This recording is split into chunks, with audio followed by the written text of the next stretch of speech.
Uşaqlar, biz bugün Maqsud İbrahimbəyovun Püstə Ağacı hekayəsini əlavə oxu materialı kimi keçdik. İndi kim deyər, bu hekayədə müəllif bizə nədən danışır? Buyur.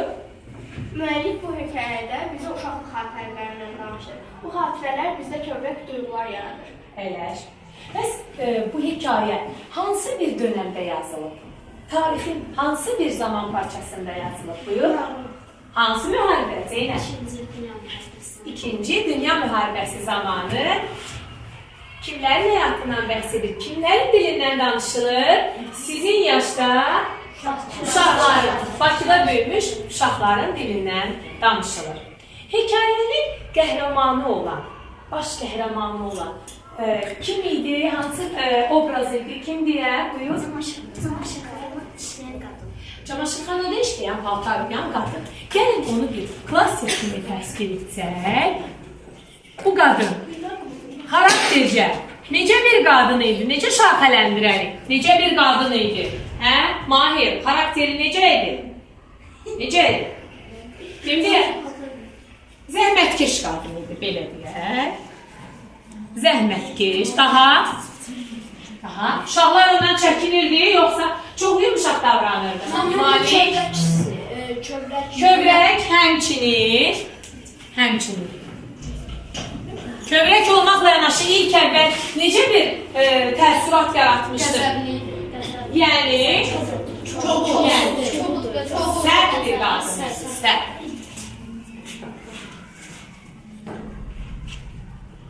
O həmçinin, o qonşu olmaqla yanaşı həm də kim idi? Evdə.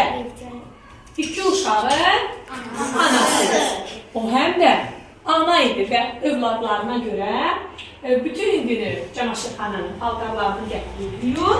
Amma necə davranırdı? Onun həyatının ağır bir tərəfi var idi. Həyat yoldaşı müharibədə şəhid olmuşdu. O mənən çox dərd içində olan bir qadın idi və buna görə də ağaca qarşı müəyyən qədər etinasız yanaşır.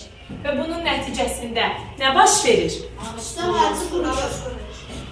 Ağaca qarşılar deyil, amma nəhayətdə öz səhvini anlayır.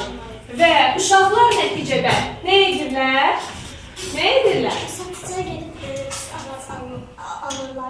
Dink alırlar və onu həyətdə əkirlər. O böyüyəndən sonra bütün qonşular onun başında yığılır.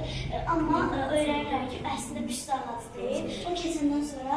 Zaman keçəndən sonra heç kim bunu anlamış etmir ki, bu Püstə ağacı deyil. Təəssüf etmir ki, bu Püstə ağacı deyil. Qonşuları birləşdirən metaforik bir obraz. İnsan olmasa da kimdir? Püstə ağacı. Püstə ağacı başqa bir ağacla bəzlənsə də yenə ağac olur.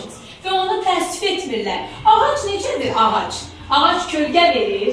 Ağacın kölgəsində hamı əyləşir, sərinləyir, düzdür. Ağaca birlikdə qulluq olunur və qonşuluq da mehribanlıq, birgəlik deməz ağac kimi necə olmalıdır? Möhkəm olmalıdır.